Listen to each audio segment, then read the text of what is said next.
Conspiracy can deal with exposure. Once the truth is out and the people understand, then they have problems. And I am saying that the power of any government is in people.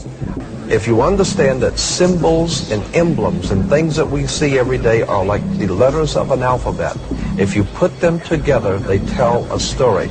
If you understand, wake up and understand that we are not in a benevolent government, that Plato said the price good people pay for non-involvement in public affairs is to be ruled by evil men. In the old Celtic Druid occultism of ancient England, from which we have gotten most, about 95% of our mysticism in America has come from the old ancient English Celtic magicians.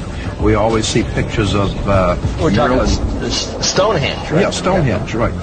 Merlin the magician with his magic wands, and all the magicians always have their magic wands.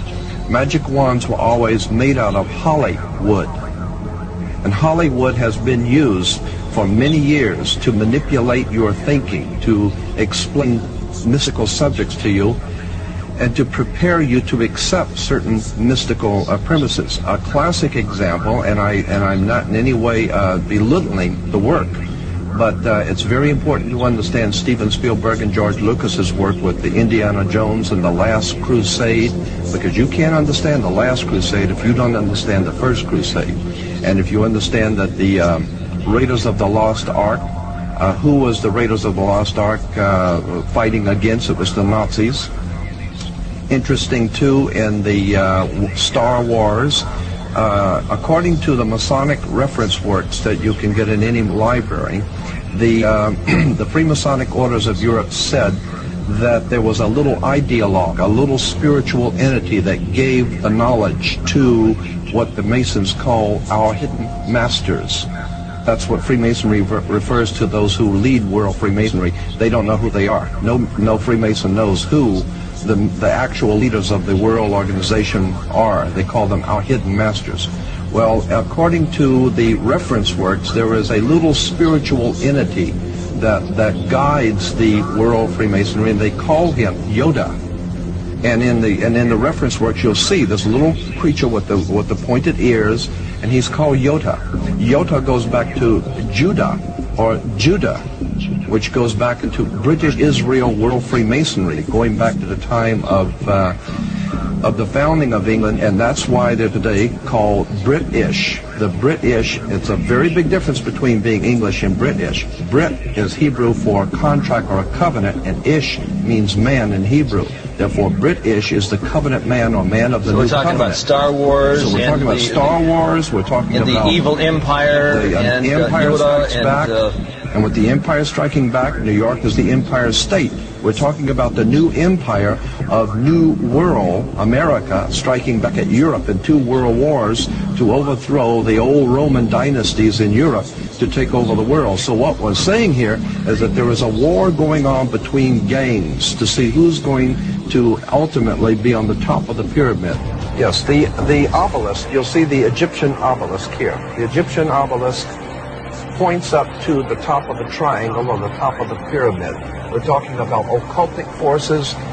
We're talking about the 5-pointed pentagram, which was used by satanic worshippers for thousands of years. If you take the 5 points off of a 5-pointed star or a pentagram, you have left in the middle a pentagon. That's why the United States has a pentagon. The pentagon is directed toward the North Star because, according to the ancient Babylonians, that's where you gathered power from the gods of the North in war. We're talking about sex, drugs, rock and roll, violence. We're talking about a concerted effort to manipulate the human beings of this country into a new order and a new world, and the people are going along with it, docile, and have not. And it says Novus Ordo Seclorum. That's on the that dollar really bill. interests me. That the term seclorum. You said earlier that meant secular. Now, doesn't that secular really mean more than Well, these people think of themselves as gods. Well, but these are the new gods. But secular. If you ask a minister what secular means, he'll say the secular world and we Christians, meaning that it's a secular world without the God that created us. Isn't that true? Yes. So what we're looking at is a new God, a Luciferian God, a satanic God who will be the leader of the New World Order. So the New World Order is the New World Order without the old God of the Bible and with the new God, Lucifer, Satan. Now, you take a look at the pentagram. We want to bring out one point here in relation to what he says. We're not talking about an evil genius somewhere in Bavaria. We're talking about America. Here is the New World Order. We are in the middle of the most diabolical, conspiratorial movement ever developed on the face of the earth, right here in America. In Africa, and the big game hunters in Africa for many years used to, when you go out to hunt the big game, you wouldn't go into the jungle to look for the big game. You would hire many of the natives to go out with cans and bottles and surround about a 10-mile circle out in front of you and work in, beating cans and bottles and screaming and frightening your prey, the lion or the animal that you're looking for, and he's your prey. And you keep closing in until finally whatever is out there comes out into the open and he's a sitting duck. That is precisely what has been happening for the last 100 years. The Illuminati have been purposely organizing, directing, and financing wars, revolutions, violence, and bloodshed, so that it will sufficiently impress and frighten the world of humanity into accepting a new order, a new police state that will finally put down all the law and order, the disorder in the world. And it is the oldest trick in the book. Our greatest enemy is not in a crack house, it's in the White House. It's not in a bar room, it's in the boardrooms. And so the point I'm making is that we are being manipulated from the very top.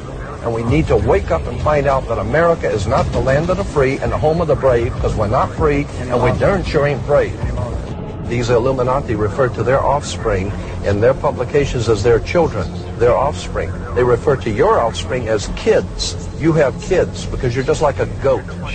You're sheeple. That's why you have kids. And your children are going to be slaughtered if you go along with the program. There's no question about it. They're going to be identified. They're going to be marked. They want it all. There isn't anything that you've got that they're not finding and taking away. They want your children, your wife, your family, your home, everything. They want it all. And if we don't understand this, we've got to wake up. We have to incite a revelation to avoid a revolution. If we follow the other sheep, we will certainly be led to the slaughter.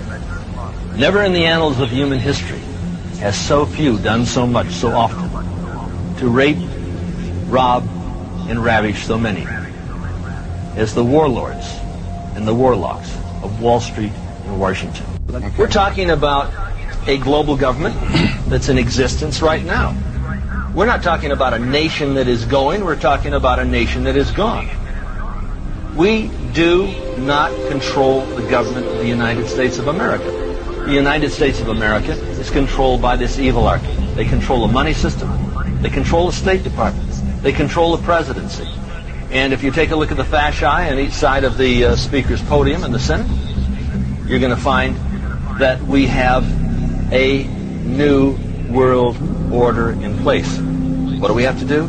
Incite a revelation to avoid a revolution. Or wait for the second coming. The choice is up to you. Hitler has often protested that his plans for conquest do not extend across the Atlantic Ocean, but his submarines and raiders prove otherwise, and so does the entire design of his new world order. For example, I have in my possession a secret map made in Germany by Hitler's government, by the planners of the new world order. There's a need for a new world order. A new world order can be created. It's a great opportunity. It isn't just a crisis. To build a new world order. A new world order can emerge. We have before us the opportunity to forge for ourselves and for future generations a new world order. When we are successful, and we will be, we have a real chance at this new world order, an order in which a credible United Nations can use its peacekeeping role to fulfill the promise and vision of the UN's founders. It is a big idea, a new world order. It's the very real prospect of a new world order. As old threats recede, new threats emerge. The quest for the new world order. And this is the best chance to begin to establish the new world order. And that's why the stakes are so high. We needed a new world order. Now, much has been said by the Secretary of State and others about a new world order, on what kind of new world order we really create. Can it really be said that this is a true New World Order when it lacks a true United Nations collective security effort at a New World Order? We kept talking about a New World Order. And waxing philosophically about the New World Order and everything. A New World Order. I think the New World Order is emerging. It is a New World Order. What do you think America's place in the New World Order should be? I think the global policeman should be the United Nations. You really need to bring China into the creation of a new world order. See, I went to the big guys for the money. I was ready to prostitute myself. The affirmative task we have now is to actually create a new world order. An incredible window of opportunity to lead in shaping a new world order. we've got to accept that this is the New World Order. And you pick the people to run those agencies and the deputies that are pledging allegiance to the New World Order.